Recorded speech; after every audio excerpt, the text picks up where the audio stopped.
A seguir, neste episódio do Follow Him. Na verdade, Moroni não simplificou as coisas para o Joseph de 17 anos de idade. Acho que é um reconhecimento da sua maturidade, ou pelo menos da visão de Moroni sobre Joseph, ao dizer algo como: acho que você consegue lidar com isso, garoto. Deixe-me te dar as pepitas que serão pequenas sementes na sua alma que, com o tempo, vão germinar à medida que a restauração se desenrola. Acho que Joseph continua a ter percepções sobre essa noite pelo resto de sua vida. Olá, pessoal.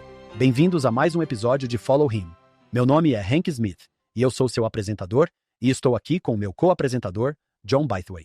E John, eu te descreveria como glorioso, indescritível, uma presença verdadeiramente como um relâmpago. Honestamente, John, eu li isso na história de Joseph Smith e pensei, esse é o John. John, pensei em você quando Joseph Smith disse que era culpado de leviandade. Eu conheço alguém assim. John, está em boa companhia. John, você também é culpado de leviandade, nem? Obrigado, Hank, eu aprecio isso. John, um bom amigo, alguém que já esteve conosco muitas vezes, está conosco hoje de novo. O nome dele é Dr. Scott Woodward. Scott, a lição de hoje é sobre Joseph Smith e Moroni. Nós já falamos da primeira visão. Conversamos com o Dr. Dirk Matt no passado sobre a família Smith. E agora chegamos a isso. Um ponto crucial na vida de Joseph Smith. Me diga o que você está ansioso a nos contar. Nosso estudo desta semana é sobre o que chamaríamos da segunda visão de Joseph Smith. A primeira visão é muito famosa. Nós conhecemos por esse nome, mas ele literalmente chamou o que estamos falando hoje de sua segunda visão, ou uma visão que ele teve de um anjo de Deus no seu quarto. O anjo vai revelar algumas coisas realmente importantes, que basicamente moldam todo o trabalho da restauração para um garoto de 17 anos. É bastante notável. Oh, tão incrivelmente fantástico. Depois de ter passado agora um ano inteiro estudando o livro de Mormon, e agora voltar a este ponto, há um sentimento de empolgação. Este é o começo de algo grandioso. Podemos apreciar o livro para o qual Moroni vai direcionar Joseph, onde ele não entendia a importância do livro na colina perto de sua casa. Mas talvez nós tenhamos um pouco dessa vantagem ao lermos essa história. E quando você vê Moroni sendo um pouco brusco com ele, um pouco rígido com ele, você pode pensar, bem, eu realmente sei o que temos. Só para todo mundo saber, Scott ensina na próspera e gelada metrópole de Rexburg, Idaho. Scott ensina no departamento de religião lá. Ele doutorou em ciências em psicologia instrucional e tecnologia. Acho que nossos ouvintes adorariam uma breve descrição da família Woodward. Bem, eu ganhei loteria quando se trata do meu cônjuge. Casei com a Sarah. Ela é a melhor pessoa no mundo. Nos conhecemos em um acampamento de jovens chamado FSUI, anos atrás. Éramos conselheiros juntos. Agora temos 5 filhos. Nosso filho mais velho está servindo uma missão agora em Tacoma, Washington. E temos 4 ainda em casa: Isaac, Ellie, Lucy e Benjamin. Apenas vivendo o sonho aqui em Rexburg. Uau! Nós amamos sua família. Obrigado, família Woodward, por nos deixar emprestar seu incrível pai hoje. Deixe-me ler do manual do Vem Segue-me. A lição é: o coração dos filhos voltar-se-á para seus pais. Já fazia 3 anos desde que Deus, o Pai, e seu filho Jesus Cristo apareceram para Joseph Smith no bosque, e Joseph não tinha recebido nenhuma revelação adicional. Ele começou a se perguntar se o Senhor estava descontente com ele. Como nós, cometeu erros e se sentia condenado por eles. Deus ainda tinha um trabalho para ele fazer. E o trabalho que Joseph foi chamado a fazer está conectado ao que Deus nos pede. Joseph traria à luz o livro de Mormon. Somos convidados a compartilhar sua mensagem. Joseph receberia as chaves do sacerdócio para voltar os corações dos filhos para seus pais. Agora podemos receber ordenanças para nossos antepassados nos templos. Joseph foi informado sobre profecias que em breve seriam cumpridas. Somos chamados a ajudar a cumprir essas profecias. E ao participarmos do trabalho de Deus, podemos esperar enfrentar oposição e até perseguição, assim como o profeta enfrentou. Mas também podemos ter fé de que o Senhor nos fará instrumentos em suas mãos, assim como fez com Joseph. Uau! Que maravilhoso! Quantas pessoas ouvindo acham que talvez eu tenha cometido muitos erros para ser útil ao Senhor? Este lindo manual diz que de jeito nenhum. Então, Scott, para onde você quer ir? Onde devemos começar? Vamos para Doutrina e Convênios 2? Esta semana é meio divertida, porque Doutrina e Convênios 2 é apenas um trecho desta história. Vamos com calma. Quando isso surgir na história, vamos parar e acampar ali. Então, qualquer ouvinte que esteja se perguntando, o que vamos cobrir Doutrina e Convênios 2? Vamos ter um pouco de Doutrina e Convênios 2, e faz parte da história. Então, vamos começar no verso 27 da história de Joseph Smith. Aqui está o que ele diz. Isso é 3 anos e meio após a primeira visão. Continuei a seguir minhas ocupações comuns na vida até o dia 21 de setembro de 1823. Vocês se lembram da noite de 21 de setembro? Isso soa tão familiar? Às vezes, eu toco essa música com meus alunos e digo, escutem a letra. Diz, você se lembra da noite de 21 de setembro? O amor estava mudando as mentes dos pretensiosos enquanto afastava as nuvens. Moroni. Como isso era verdade naquela noite em particular. Então, ele diz, no dia 21 de setembro de 1823, passei o tempo todo sofrendo severa perseguição nas mãos de todas as classes de homens, tanto religiosos quanto irreligiosos, porque continuei a afirmar que tive uma visão. Um pouco mais adiante, ele diz que foi perseguido por aqueles que deveriam ter sido seus amigos, que deveriam tê-lo tratado com gentileza. E se eles supunham que eu estava iludido, deveriam ter se esforçado de maneira adequada e afetuosa para me recuperar. Durante esses 3 anos, haverá uma perseguição séria. Lucy Mark Smith, sua mãe, nos conta algumas coisas. Na verdade, quando ele ainda tinha 14 anos, não temos certeza se podemos situar isso antes ou depois da primeira visão, mas segundo Joseph, talvez depois. Ela disse que houve um incidente que ocorreu, estou agora citando-a, o que nos alarmou muito, pois não conhecíamos a causa disso. Ela disse que Joseph estava fora uma noite fazendo uma tarefa, e enquanto ele estava atravessando o quintal.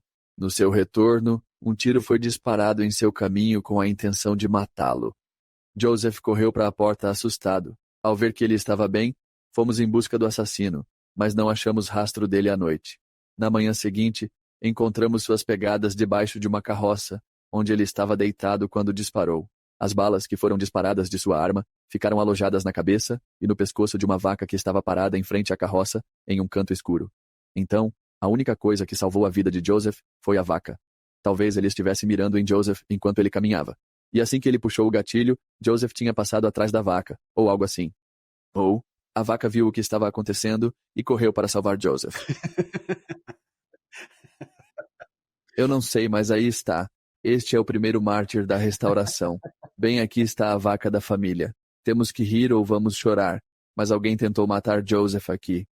Outro relato de Thomas Taylor, ele era um residente de Manchester. Em uma entrevista posterior, ele lembrou, cito, que os patifes uma vez pegaram Joseph Smith e o mergulharam no lago. Aquilo que você vê ali, ele disse, só porque ele pregou o que acreditava, e por nada mais. Então mergulhar alguém no lago, segurá-los debaixo d'água até quase não respirar, puxá-los para cima e repetir. Declarações como essa nos ajudam a entender sobre a perseguição que Joseph sofreu, porque ele continuou a afirmar que tinha visto uma visão. Ele continua, versículo 28, entre a visão e 1823, tendo sido proibido de se juntar a qualquer uma das seitas religiosas da época, fui deixado a todo tipo de tentações, e misturando-me com várias sociedades, frequentemente caí em muitos erros tolos. E mostrei a fraqueza da juventude e as fraquezas da natureza humana, que, lamento dizer, me levaram a diversas tentações. Ofensivo aos olhos de Deus. Em sua história de 1832, ele disse, caí em transgressões e pequei em muitas coisas, o que trouxe uma ferida à minha alma. Quais foram as tentações da juventude dele? Com que tipo de sociedade ele estava se misturando? Quais foram seus erros tolos, suas fraquezas, suas falhas? A verdade é que não temos uma imagem completa disso.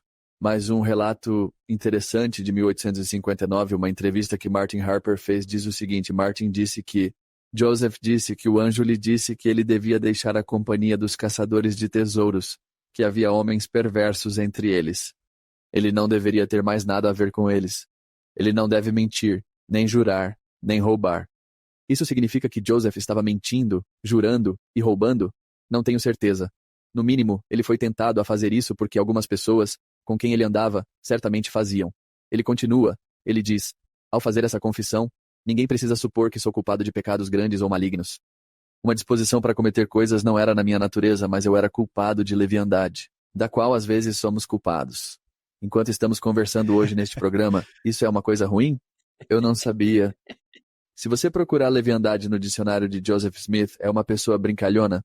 Eles têm a incapacidade crônica de serem sérios. Eles fazem tudo como brincadeira. Joseph diz que ele tinha um problema com isso. E eu posso me identificar. Eu também tenho um problema com isso. Ele às vezes é associado a uma companhia jovial. Ele diz, não consistente com aquele caráter, que deveria ser mantido por alguém que foi chamado por Deus. Como eu tinha sido, ele diz, mas isso não parecerá muito estranho para quem se lembra da minha juventude e conhece meu temperamento alegre. Ele é um garoto feliz. Às vezes levava as coisas um pouco longe demais. Esse poderia ser o título da minha autobiografia. Às vezes, levava as coisas um pouco longe demais. Sim, totalmente. Ele diz, em consequência dessas coisas, eu frequentemente me sentia condenado por minhas fraquezas e imperfeições. Que jovem não consegue se identificar com isso? Que homem ou mulher não identifica com isso? Ele diz, então foi sobre isso que, na noite do mencionado 21 de setembro, depois de me recolher para dormir, eu me dediquei à oração e súplica ao Deus Todo-Poderoso por perdão de todos os meus pecados e tolices, e também por uma manifestação para que eu pudesse saber do meu estado e posição diante dele, pois eu tinha plena confiança em obter uma manifestação divina, já que eu já tive uma anteriormente. Na verdade, em seu relato de 1835, ele disse, eu estava muito consciente de que não tinha guardado os mandamentos, e eu me arrependi de coração por todos os meus pecados e me humilhei diante de Deus. Eu também gosto dessas palavras. Enquanto estava invocando Deus, vi uma luz aparecendo no meu quarto, aumentando até que o quarto ficasse mais claro do que ao meio-dia. Quando imediatamente uma pessoa apareceu ao lado da minha cama, pairando no ar, pois seus pés não tocavam o chão. O que segue aqui, eu acho, John, é a descrição mais detalhada de um ser ressuscitado em qualquer parte das Escrituras. É notável. Ele fala sobre suas vestes. Ele diz que ele tem túnica solta branca requintada. Ele diz que era além de tudo terreno que viu. Ele disse que suas mãos estavam nuas. Seus braços também estavam nus, um pouco acima do pulso. Seus pés estavam nus, suas pernas acima dos tornozelos. Sua cabeça e pescoço estavam descobertos. Ele usava só a túnica. Eu podia ver o seu peito. Não havia mais nada.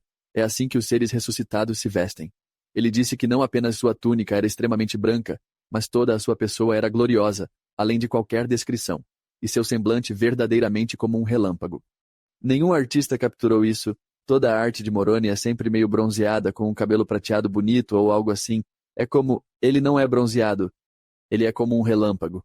Ele diz que a sala estava extremamente iluminada, mas não tão brilhante quanto imediatamente ao redor de sua pessoa. Quando eu o vi pela primeira vez, fiquei com medo, mas o medo logo desapareceu. Ele me chamou pelo nome, Joseph. Primeira palavra de Moroni como a primeira visão. Seu relato de 1832, na verdade, adiciona uma pequena linha aqui. Ele me chamou pelo nome e disse que o Senhor havia perdoado meus pecados. Essa era exatamente a resposta que Joseph estava buscando em suas orações naquela noite. É por isso que ele se envolveu inicialmente. E então ele me disse que era um mensageiro enviado por Deus para mim, e que seu nome era Moroni, que Deus tinha uma obra para eu realizar, e que meu nome seria conhecido para o bem e para o mal, entre todas as nações, tribos e línguas, ou que seria falado tanto bem quanto mal entre todas as pessoas. Então Joseph aprendeu que ele se tornará uma figura muito divisiva. Quero dizer, as pessoas tendem a ou elogiar o homem ou vilipendiar o homem. Acho que é seguro dizer que essa profecia foi e continua a ser cumprida todos os dias. Quero dizer, independentemente do que você pense sobre Joseph Smith, você tem que pelo menos dar crédito a ele por acertar essa profecia, certo? Com certeza. Eu me pergunto se ele pensou, o quê? Por que alguém em algum lugar distante do mundo, como eles saberiam algo sobre mim? E talvez Moroni diga, bem, você sabe, espere até o Facebook. Você não faz ideia. E Scott, nós. Não deveríamos nos surpreender quando ouvimos falar mal de Joseph Smith. Eu sei que quando você se depara com isso pela primeira vez, pode te deixar meio surpreso. O quê? Nunca ouvi nada assim. Mas então você volta a essa profecia. Falarão mal. Nada mal. Não, eu acho que ele é um pouco suspeito. É mal. Será falado dele. Sim, ele é, ou o pior charlatão que enganou com isso. Um esquema religioso elaborado para conseguir algum autoengrandecimento e dinheiro e poder, seja o que for, ou ele é um profeta de Deus. Ele é tão divisivo assim. É difícil ficar em cima do muro em relação a Joseph Smith. Imagine se você está andando de ônibus ou algo assim, e um jovem de 17 anos senta ao seu lado e diz, sabe de uma coisa? Em alguns centenas de anos, pessoas de todas as nações, tribos, línguas e povos estarão falando sobre mim. E você provavelmente iria querer mudar de assento no ônibus.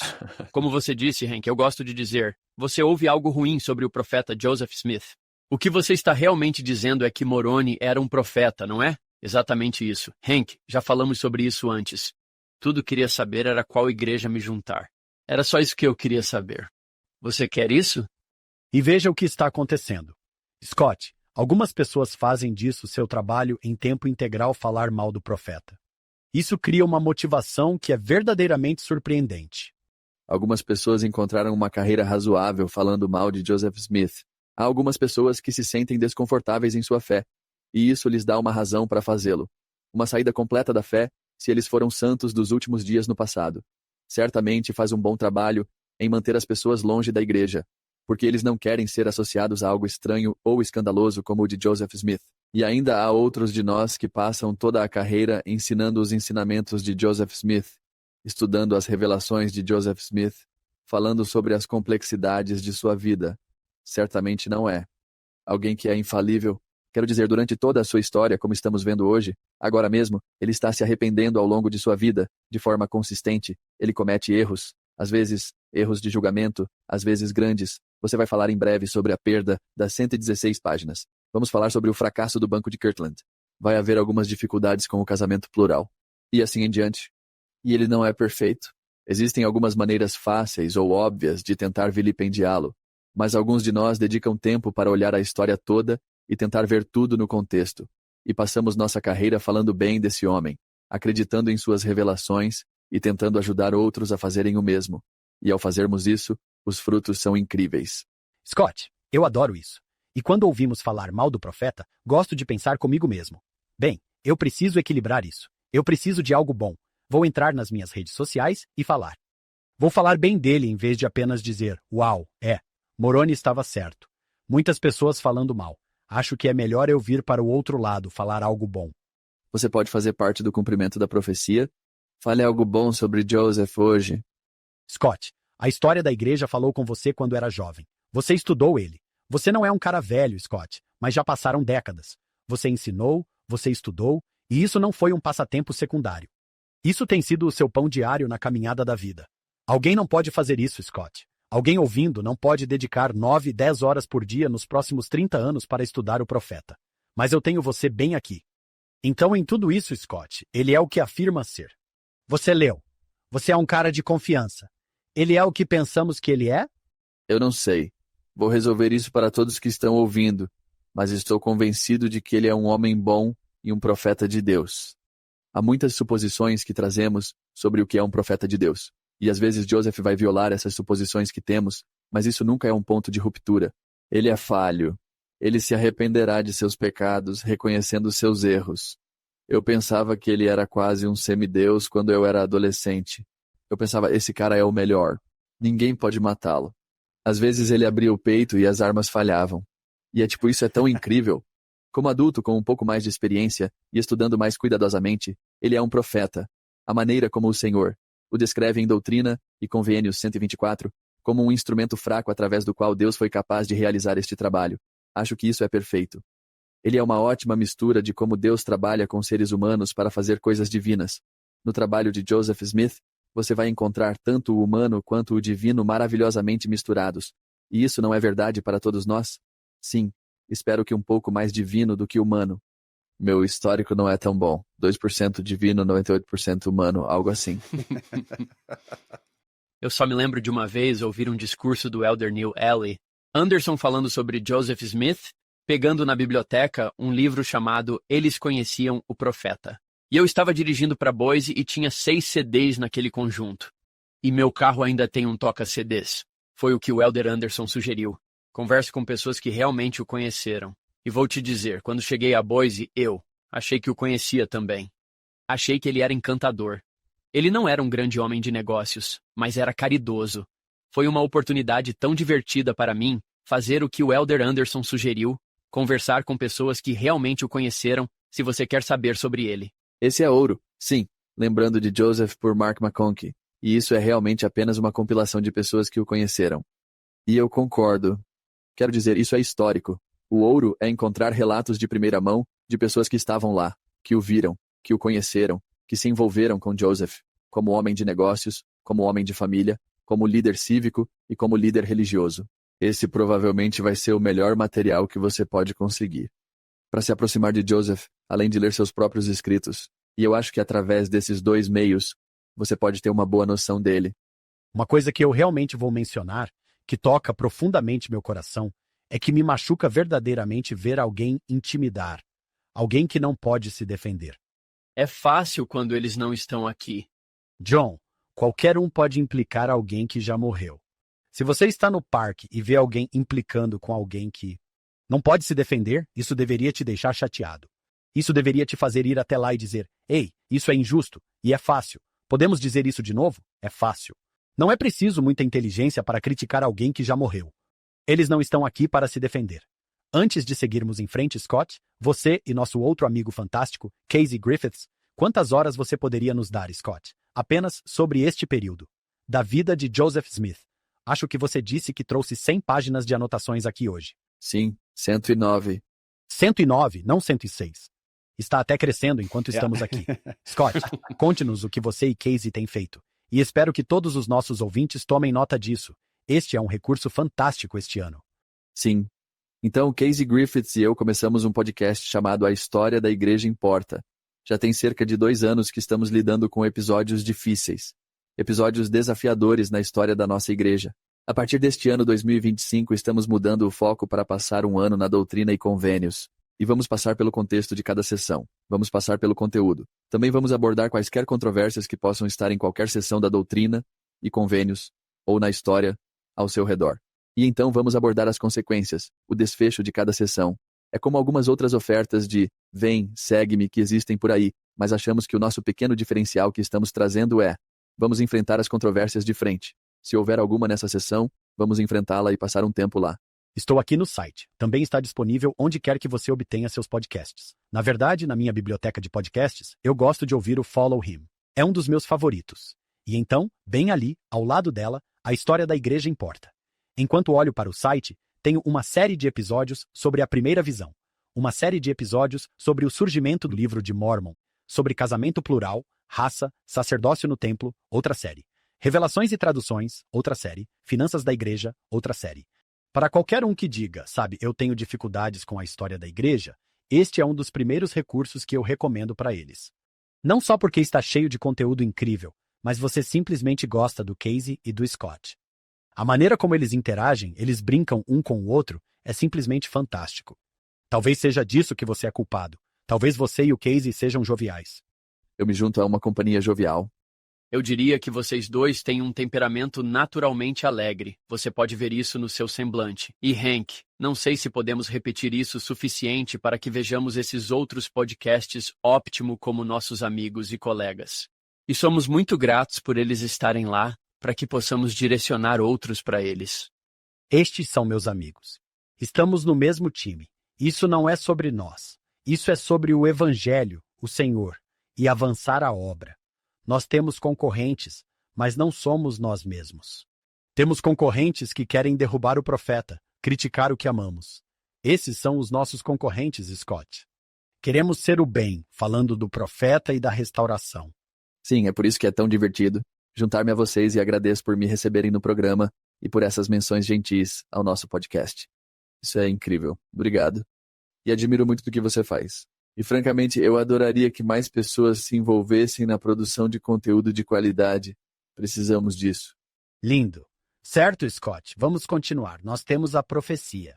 O bem e o mal vão ser falados sobre você, garoto. Prepare-se. Então Moroni volta sua atenção para o livro. É aqui que Joseph aprende pela primeira vez sobre o livro de Mormon. Ele disse: havia um livro depositado, escrito em placas de ouro, dando um relato dos antigos habitantes deste continente e da origem de onde eles vieram. Ele também, o anjo, disse que a plenitude do Evangelho eterno estava contida nele, conforme entregue pelo Salvador aos antigos habitantes. Ele também disse que havia 2 pedras em arcos de prata, e essas pedras, presas a um peitoral, constituíam o que é chamado de Urim e Tumim, depositados com as placas. E a posse e o uso dessas pedras eram o que constituía os videntes nos tempos antigos ou passados, e que Deus as havia preparado com o propósito de traduzir o livro. Uau, muito sucinto. Descrição aqui das placas, o que está nas placas, e depois os intérpretes que estão incluídos com as placas. Essas pedras constituíam videntes. Às vezes, chamamos elas de pedras de vidente, 2 pedras que estavam incluídas com as placas, que serão adicionadas a algumas outras pedras que Joseph também tinha. Talvez falemos um pouco mais tarde sobre o propósito de traduzir este livro. Depois de me contar essas coisas, Joseph disse que Moroni começou a citar as profecias do Velho Testamento, como se essas profecias fossem de alguma forma relevantes para o livro que ele acabou de mencionar, e o trabalho que vai começar como resultado disso. Ele diz que primeiro citou parte do 3º capítulo de Malaquias, e também citou o 4º ou último capítulo da mesma profecia. Embora com uma pequena variação da forma como está escrito em nossas Bíblias, ele disse, em vez de citar o primeiro versículo como está em nossos livros, ele o citou assim. E Joseph então cita Malaquias 4, e há apenas um pequeno ajuste. Vamos ver se conseguimos pegar isso aqui. Ele diz, pois eis que vem o dia que arderá como um forno, e todos os soberbos, sim, todos os que cometem iniquidade, serão queimados como palha. Até agora, é exatamente assim que está no Velho Testamento, pois aqueles que vêm, os queimarão. Aí está o ajuste. Moroni ajustou isso. Em vez de dizer, o dia que vem os queimará, ele disse, aqueles que vêm os queimarão, diz o Senhor dos Exércitos, e não lhes deixará nem raiz nem ramo. Então, este aviso aos ímpios aqui é sobre estar conectado à família eterna. Vamos descobrir mais sobre isso nos próximos versículos que ele menciona. Mas quando ele diz que eles ficarão sem raiz, estamos falando sobre sua herança ancestral, ou sem ramo, estamos falando sobre a esperança de descendentes. O que é interessante ao pensar nisso em contraste com o livro de Mormon, cuja página de título diz isso. Seu propósito é mostrar ao remanescente da casa de Israel as coisas que o Senhor fez por seus ancestrais, e que eles conheçam as alianças do Senhor, que não estão rejeitados, conectando os filhos de Israel às suas raízes e mostrando as promessas feitas a seus pais antigamente, assim como eles receberam a plenitude do Evangelho. Para que sua posteridade no futuro se torne um foco principal da restauração. Legal, justaposição interessante. Sem raiz, sem ramos. Este livro de Mormon conecta as pessoas aos seus antepassados e ajuda a ter um futuro glorioso como parte da família eterna de Deus. Não é interessante que quando o próprio Jesus aparece no livro de Mormon, quais capítulos de Malaquias ele cita novamente? São esses dois. Acho que Anthony Sweat nos disse há algumas semanas, John. Você aparece no meio da noite e começa a ler o Velho Testamento para um adolescente. Tudo bem. O que ele disse? Não é à toa que você tem que vir 4 vezes. Uma coisa que aprendi no ano passado com o doutor Joshua Sears, quando ele estava conosco, ele falou sobre a consciência do convênio, a consciência do convênio abraâmico.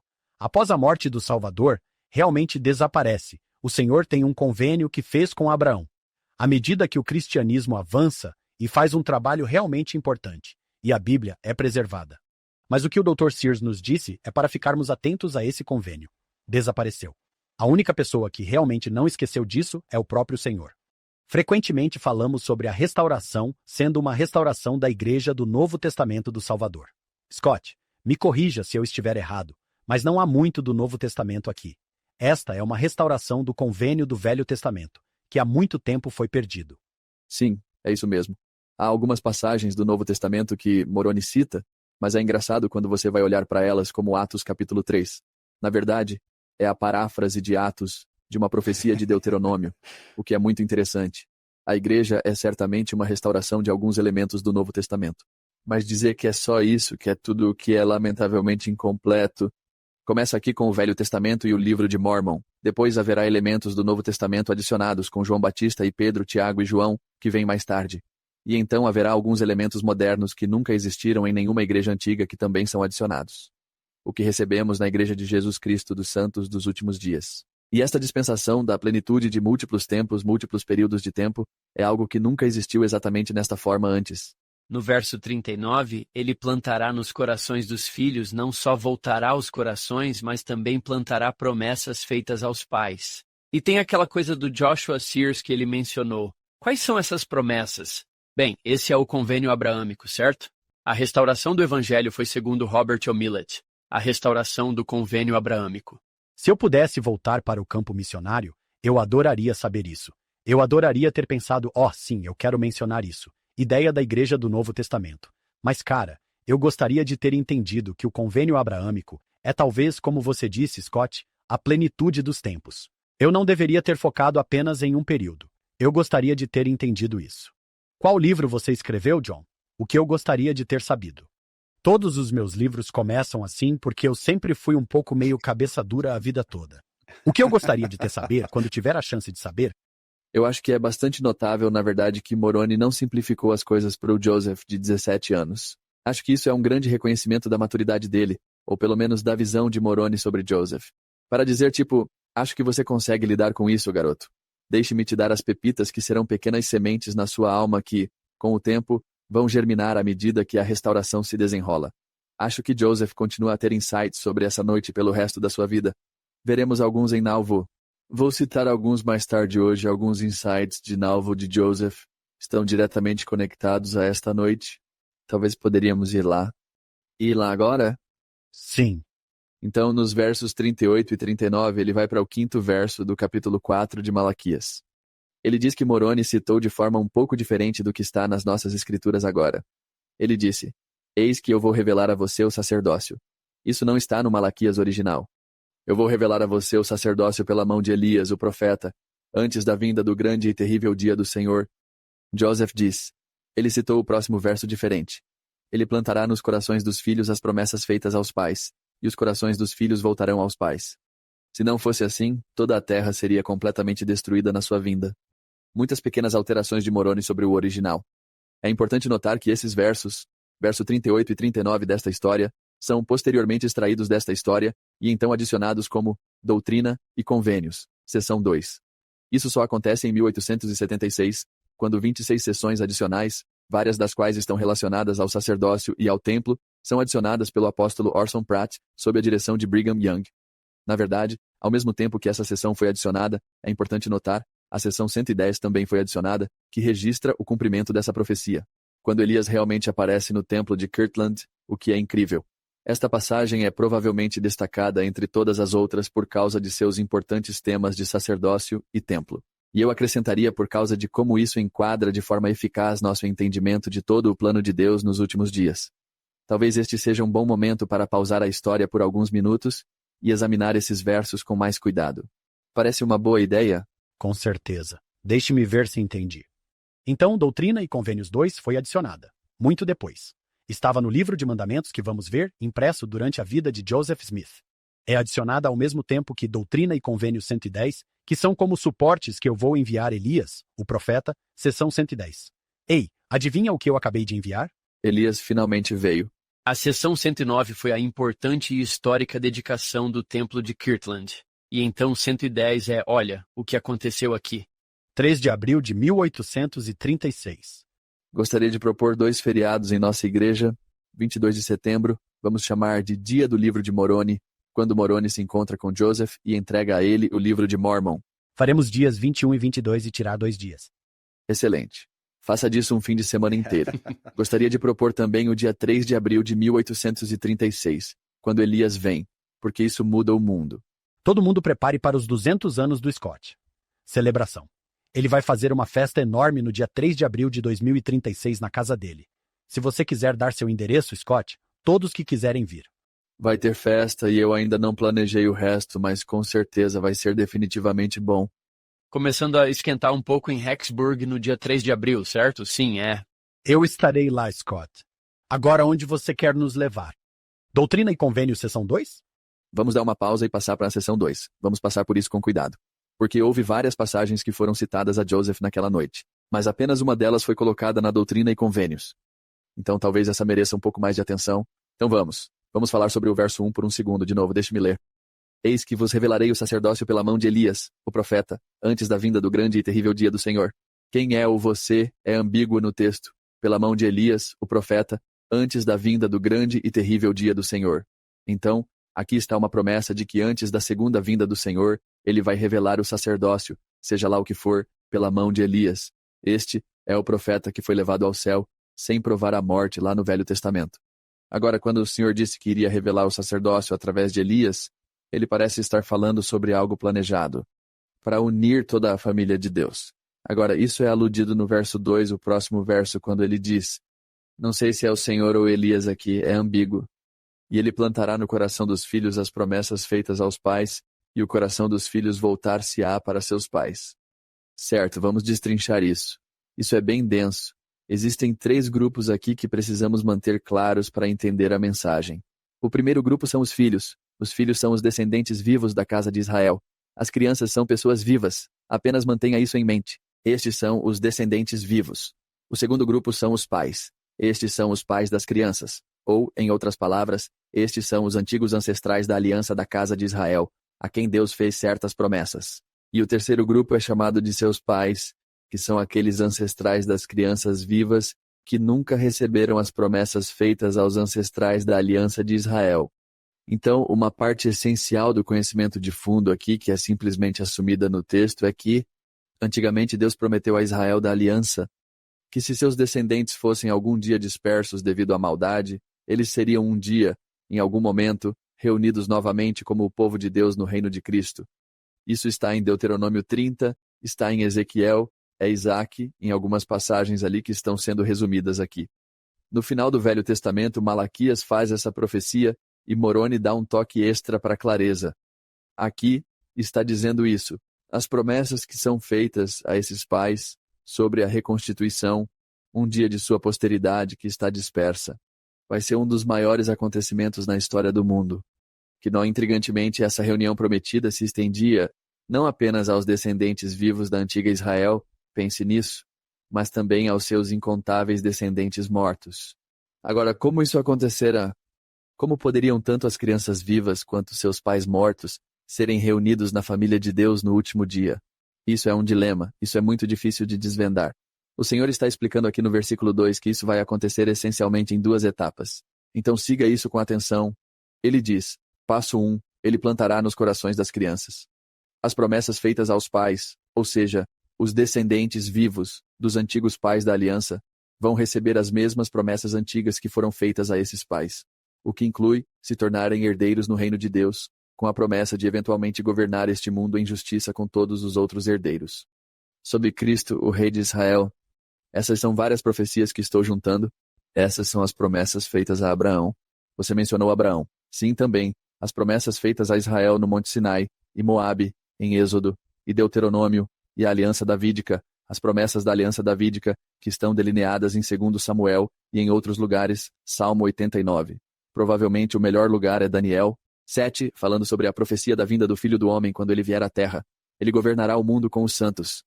Para todos sempre seu reino será estabelecido aqui. Todas essas promessas serão plantadas nos corações das crianças nos últimos dias, os descendentes vivos, de alguma forma, que eles possam se tornar herdeiros deste reino, e que possam governar e reinar com Cristo como membros da casa de Israel neste reino.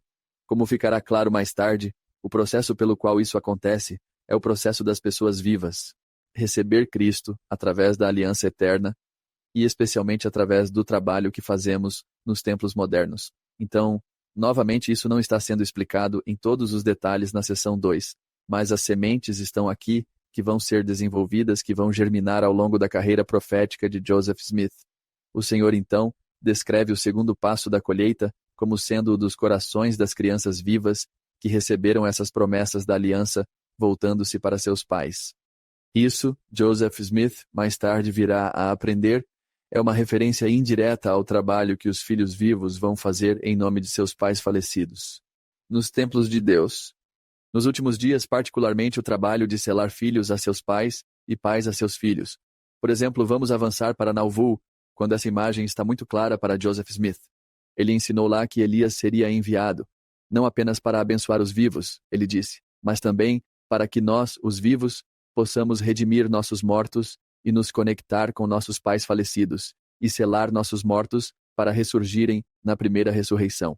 Você vê o desenvolvimento que aconteceu na mente de Joseph Smith em Nauvoo aqui? Ele está juntando as peças e conectando isso ao templo. E de acordo com Joseph em Nauvoo, ele diz que o papel de Elias, o profeta, era revelar tanto as chaves quanto as alianças necessárias para selar, ele disse, para selar os corações dos pais aos filhos, e dos filhos aos pais. E ele resumiu as chaves e as alianças como o poder de selamento do reino. Uma vez que Elias revela o poder de selamento do reino, a reunião tanto dos vivos quanto de seus pais falecidos no reino familiar de Deus se torna possível. O que é tipo, uau, é lá onde isso está indo. É bastante notável observar o trabalho que está acontecendo nos templos modernos hoje. Esse poder de selamento do reino é usado todos os dias nos templos para selar filhos a pais e pais a filhos ao longo das gerações. E se você pensar sobre o que isso está criando, é bastante notável que uma rede celestial está sendo criada onde a família humana está sendo ligada como uma única família eterna e unida. Não consigo me livrar da sensação de que essa rede selada de relacionamentos eternos e entrelaçados realmente forma a estrutura do céu. É disso que o céu é feito, desses relacionamentos. Às vezes, o resultado final de todo esse selamento é chamado de Reino de Deus. Às vezes é chamado de Casa de Israel. Às vezes é chamado de Ordem Patriarcal. Ou às vezes é simplesmente chamado do que está sendo chamado aqui na seção 2, o sacerdócio. John, você lembra? Nós acabamos de falar sobre isso há alguns dias atrás. Doutora Rebecca Clark falando sobre quarto Nephi e o céu. E não eram anjos, não eram harpas. Eram relacionamentos simples e... Scott, estou prestes a admitir algo que pode ser muito vergonhoso. Eu conheci um professor de seminário que estava realmente ensinando seminário e não sabia que havia 2 Moroni no livro de Moroni. Foi novidade para ele. Tudo bem. Está tudo bem que todos nós estamos aprendendo. Scott Woodward, eu li este versículo. Eu não sei quantas vezes, pelo menos centenas. E você acabou de me mostrar isso, diz os pais. E então o segundo é seus pais. John, eu não sou um bom estudante das escrituras. Scott, você viu isso? Você está tipo, bem, na verdade, eu estava estudando minhas escrituras com 15 anos. Eu apenas inverti os 2 filhos para pais, e depois apenas troquei de pais para filhos. Mas o que você está dizendo é que essas crianças, somos nós os vivos? Os pais são Abraão, Isaac, Jacó, todos esses antigos israelitas do convênio, Sara, Rebeca, Raquel, Lia. Os pais deles são, de fato, meus antepassados. Sim, aqueles que eu posso, de fato, realmente, então, reunir do outro lado do véu. Ah, Scott, como eu não vi você, meu amigo. Estou definitivamente no mesmo clube, Hank. Eu sou realmente culpado de ler rápido demais às vezes. Scott Woodward, eu te amo e te odeio por me mostrar isso, mas eu te adoro. Quero dizer, é algo que eu vou usar. Você fez isso toda vez que viemos aqui, a propósito. Scott, me conta como foi perceber isso. Foi há muito tempo para você? Como é que eu leio devagar. Isso não é uma coisa boa. Eu invejo as pessoas que leem rápido, mas eu leio devagar. Eu não sei, Hank, quando isso fez sentido. Isso realmente muda. E isso molda todo o trabalho da restauração, não é? É sobre pessoas vivas recebendo essas promessas do convênio e depois se voltando para seus ancestrais falecidos e dando a eles também, para que possamos unir toda a família de Deus. E o que você disse antes, deixá-los sem raiz nem ramo? Eu conheço essa. Isso é ancestrais, raízes, posteridade, ramos. Isso é o oposto. Esta é a solução de Deus. Os ímpios não farão parte disso, ele está dizendo, certo? Os ímpios não terão raízes nem ramos por causa de sua própria escolha, por rejeitarem isso. Mas esta é a visão de Deus para a família humana, em última análise, nos unir a todos. Quando Cristo vier na segunda vinda, isso será antes do grande e terrível dia do Senhor. Precisamos pelo menos começar esse trabalho. E então, quando ele vier, vamos continuar isso com seriedade durante o milênio. Fazendo todas essas conexões, ajudando todos através do batismo, até o casamento no templo, para se tornarem herdeiros do reino de Deus, e então, prontos para governar e reinar com Cristo como reis e rainhas, e sacerdotes e sacerdotisas, como as Escrituras dizem. E nos ajude a estarmos prontos para o pós-milênio eterno, quando o Pai vier e a terra for apresentada a ele, como dizem as revelações. E esta terra se torna santificada. Como todas as ordenanças que fazemos estão se direcionando para esse fim, e Joseph Smith tinha 17 anos quando Moroni estava plantando essas sementes em sua mente. É assim que vamos começar. Sim, que elogio. Para Joseph. Scott, eu pessoalmente adoro, realmente adoro quando alguém me mostra coisas nas escrituras que eu nunca vi. É simplesmente um momento lindo para mim. John, quantas vezes isso aconteceu neste programa? Pensamos ler doutrina e convênios de novo porque somos bons nisso, certo? Sim, tínhamos realmente aprendido tudo. Posso acrescentar algo também? Aqui está outra palavra cuidadosamente escolhida no primeiro versículo. Eis, eu vou revelar até você perceber. Ele não restaura o sacerdócio. Você pergunta aos seus alunos quem restaura. Ah, foi João Batista, foram Pedro, Tiago e João. Então, como essa revelação do sacerdócio é diferente de restaurar o sacerdócio? E parece que o que Elias estava fazendo, me ajudem aqui, pessoal, ao revelar o sacerdócio foi, quero usar as palavras de, acho que foi o Dr. Robert O. Millet, que disse, mas o que Elias fez foi revelar o maior uso que o sacerdócio pode ter pelos mortais na terra, e isso foi selá-los todos juntos. Então, Elias mostrou o grande propósito do sacerdócio quando podemos dizer que foi restaurado de mão para a cabeça por João Batista e Pedro, Tiago e João. Sim, eu gosto da ideia de que Joseph estava dizendo que Elias restaura as chaves e os convênios necessário para realizar o desfecho do plano de salvação de Deus. Ele revela o plano e restaura os meios para realizá-lo. Há uma revelação e uma restauração acontecendo aqui com Elias. Uma das coisas que eu adoro nisso é que, se você colocar essas lado a lado, aqui estava a versão Rei James de Malaquias, e depois você coloca aqui está Moroni, citando-os um pouco diferente. Agora, isso significa que um é falso? E um agora é verdadeiro? Ou poderia significar que este é verdadeiro? Aqui está um profeta dizendo, deixe-me falar um pouco aqui. E eu acho que um dos princípios da crítica textual ou das escrituras é que o texto mais antigo é o mais preciso. Um profeta pode adicionar algo. As escrituras podem ser mais dinâmicas, não estáticas. Mas você entende o que eu quero dizer com isso? Sim, é interessante que no o livro de Moroni, quando Jesus cita Malaquias 4, versículos 5 e 6, ele cita da maneira do Velho Testamento, não da maneira de Moroni. O que eu acho que nos diz que essa é uma tradução precisa. A forma como está atualmente em nossas escrituras é precisa. A questão se torna, você pode melhorar uma tradução que já está correta? E Moroni poderia dizer, eu acabei de fazer. Você pode apresentar algo de forma diferente para um tempo diferente. Este é o modelo para Joseph Smith. Eu acho que Moroni é seu mentor, sua primeira impressão sobre como lidar com as escrituras. E eu acho que Joseph aborda as escrituras com um grande grau de flexibilidade, sentindo que a linguagem pode ser ajustada, se isso ajuda a adicionar clareza à doutrina, se isso adiciona clareza ao significado do que foi originalmente pretendido, ou o que quer que o Senhor queira dizer através deste texto agora. Eu acho que Joseph sentiu uma grande liberdade para fazer isso.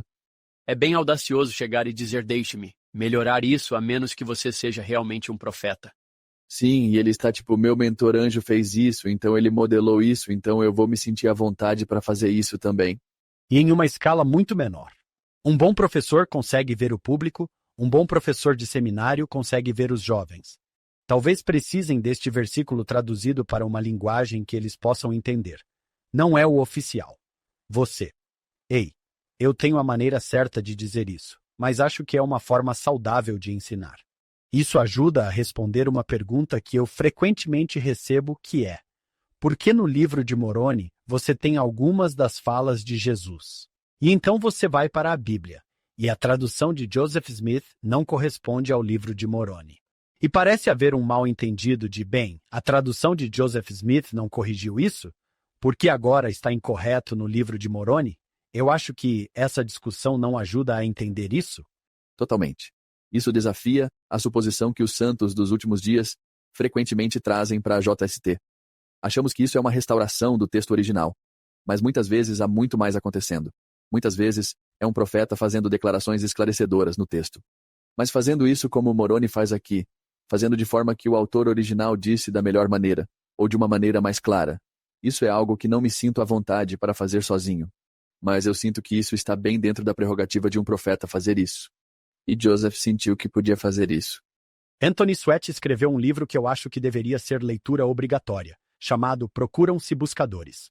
Acho que comprei mais do que a minha cota justa de cópias. Então, Anthony, se você estiver ouvindo, você está me dever. Deixe-me ler a partir da página 55. Assim, quando o profeta Joseph registrava revelações, ele não estava escrevendo a linguagem de Deus, mas as palavras em inglês que tentavam expressar o que Deus havia lhe dado. E agora Anthony cita Steve Harper, que todos nós conhecemos. Registros de tais revelações não são as revelações em si. Elas são apenas representações capturadas em nossa linguagem para que possamos compreendê-las se considerarmos as palavras com cuidado e solenidade. À luz da experiência no Espírito Santo. Não afirmamos que qualquer escritura seja inerrante ou infalível. Agora, Anthony cita Richard Bushman. As revelações não eram a dicção, o dialeto ou a língua nativa de Deus. Elas foram formuladas em uma linguagem adequada à compreensão de Joseph.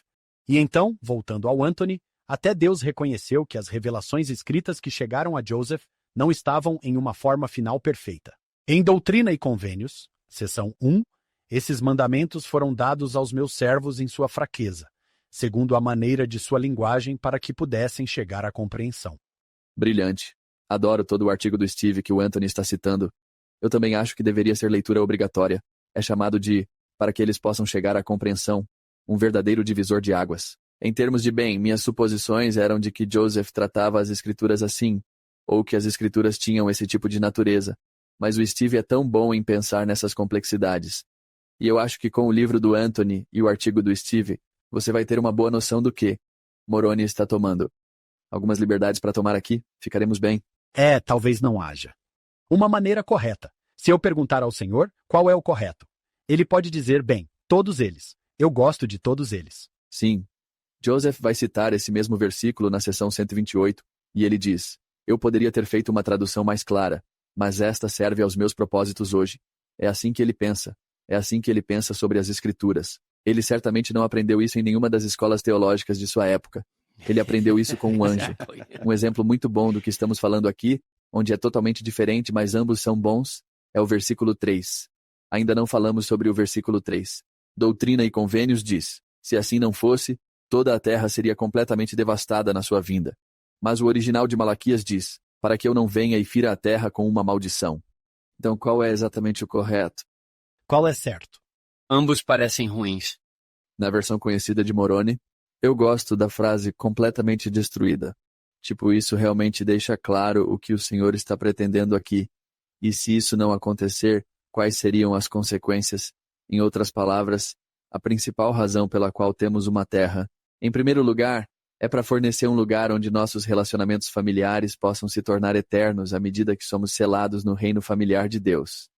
E se isso não acontecer, esteja você vivo ou morto. Mas em algum momento, se isso não acontecer, então esta terra terá sido um desperdício total. Por que fazer qualquer coisa?